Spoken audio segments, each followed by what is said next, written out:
in light of the tragedy in Las Vegas, what we need to do is get everything in place. We need to, look at our resources, look at, what our abilities are, our response, and just be prepared for an incident. Lord forbid it happens in our area, but we want to be able to respond and be able to handle the situation the best that we can and as quickly as we can. The threat is there at any given time. Whether it's here on the complex or if it's in any of our casinos or our medical facilities. I think our main focus is everybody being on the same page. Training comes along with that. Probably 80% of our officers have been trained in active shooter scenarios. That situation is going to be bad any way you look at it, but there's going to be other departments there, so we're working to train with other agencies to get familiar with what we're doing with them.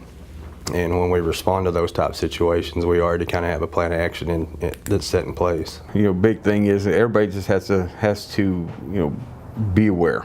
You just never know. It could be just some common citizen that would walk in the door and start doing something like this. You just never know. I think there are security measures that can be put in place that can be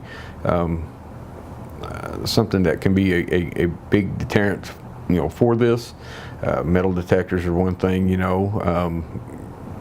identifying subjects that are suspicious in nature, and anything that they may be carrying with them, bags, backpacks, things like that, just kind of, being on top of it and knowing what's in those and checking them. And there's a number of things that we could go on about to better protect our facilities and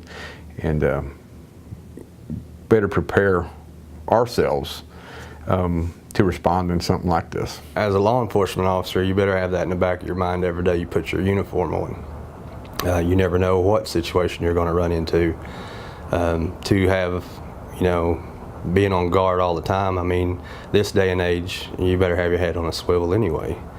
But, having the training that we are able to get, allows us to be prepared for stuff like that, and getting our tactical TAC team back in order and stuff like that.